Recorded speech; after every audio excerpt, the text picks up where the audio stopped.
When inseminator and inseminator join together, life is desecrated and destroyed. But if conceiver and conceiver join together, there is neither desecration nor destruction nor procreation. Truly, I say to you, there is no animal beneath the heavens that would behave like humankind and violate the laws of creation and nature. Are you not much more than the animals?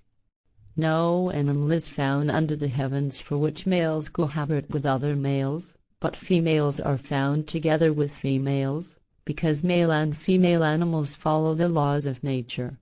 Whosoever indulges in fornication for the sake of pay or pleasure shall be castrated or sterilized, expelled and banished before the people. Regarding marriage and cohabitation, whosoever sexually abuses a child is unworthy of life and its laws, and shall therefore be punished by castration or sterilization, and be deprived of freedom through lifelong confinement and isolation. Whosoever indulges in incest is unworthy of life and its laws, and shall therefore be punished by castration or sterilization, and be deprived of freedom through lifelong confinement and isolation. Whosoever has sexual intercourse with an animal is unworthy of life and its laws, and shall be castrated or sterilized, and be expelled and banished before the people. Whosoever marries a man or woman divorced in guilt shall be castrated or sterilized, because he or she is unworthy of life and its laws. They shall both be expelled and banished before the people. He who begets a child without being married to the woman and leaves her unmarried is unworthy of life and its laws, and shall therefore be punished by castration and loss of his freedom. Whosoever rapes a woman or a man is unworthy of life and its laws, and shall therefore be punished by castration or sterilization, and be deprived of freedom through lifelong confinement and isolation. Whosoever commits violence against another person's body, life or mental health is unworthy of life and its laws, and shall therefore be punished with loss of freedom through lifelong confinement and isolation. Truly, truly, I say to you, these laws are rational and were established by nature, and they shall be obeyed, or humans will bring death to themselves in great masses. This earth can nourish and support 500 million people of all human populations. But if these laws are not followed, in 2 times 1,000 years there will exist 10 times 500 million people, and the earth will no longer be able to support them. Famines, catastrophes, worldwide wars and epidemics will rule the earth. Humans will kill each other, and only a few will survive. Truly, I say to you, there will be wailing and chattering of teeth when so much human blood drenches the sands of earth that new life forms arise from it, bringing the final horror to mankind. But on this day you have been allowed to receive all good things, and have been given the laws by which you shall live. And you shall adhere to additional laws, so that you will have prosperity on earth and peace within your families. Do away with enforcing the old law that subjects woman to man, since she is a person like the man, with equal rights and obligations. But when a man marries a woman, he shall pay to the most trusted steward of her possessions a price as security, so that she will not suffer from lack of necessities. The price shall be calculated whereby 100 pieces of silver will be required for each year of the woman's age, if her health is not lacking. Thus she will be measured according to her knowledge, abilities and strength. The price shall not be considered that of a purchase, but as security for the woman, so she will not suffer from want. The bond of matrimony between man and woman shall be permitted only if both are mentally competent and capable of conducting the marriage according to the laws. A marriage agreement between man and woman shall be concluded only when the price for the woman is paid. If, according to prearranged agreement, no price is paid, the law applies that the man must provide for all of the wife's necessities. A wife's infertility is no cause for divorce, nor for any other judgment or action.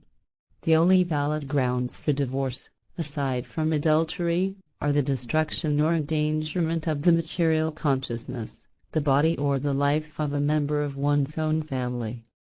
A person who is to blame for a divorce shall be castrated or sterilized, expelled and banished before the people, because he or she is unworthy of life and its laws. If all is done and adhered to in this way, justice and peace will come to all humankind and life will be preserved. Chapter 13. Jmmanuel and the Sabbath. At that time Jmmanuel walked through a field of grain on the Sabbath, and his disciples, being hungry, began to pluck ears of grain and to eat. When the Pharisees saw this, they spoke to him, "Behold, your disciples are doing what is not allowed on the Sabbath." But he spoke to them, "Have you not read what David did when he and those with him were hungry? How he went into the temple and ate the shewbread, which neither he nor those with him were permitted to eat but only the priests? Or have you not read in the law, how on the Sabbath the priests in the temple violate the Sabbath and yet are without guilt? Truly, I say to you, you brood of snakes and vipers, a stone will turn into bread before no work may be done on the Sabbath. For the law that the Sabbath be kept holy is only a man-made law without logic, as are many man-made laws that contradict the laws of creation.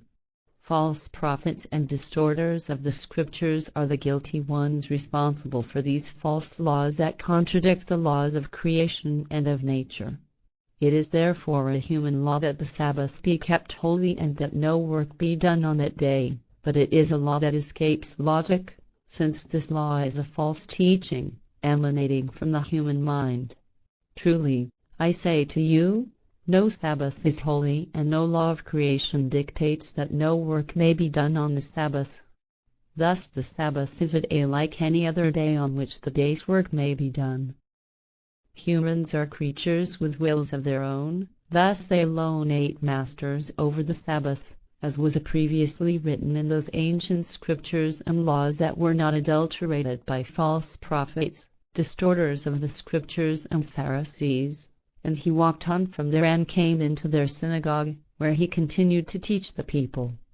And behold, there was a man with a withered hand. And they asked him, "Is it also lawful to heal on the Sabbath?" in order that they would have further cause against him. Jmmanuel and the Sabbath. But he spoke to them, "You hypocrites, if only you had eyes, ears, and minds so you could see, hear and understand. But you are blind and without reason because you lack the knowledge to see, hear and understand nature. Therefore, you lack insight into the laws of creation that would enable you to see, hear and understand that creation does not keep the Sabbath holy.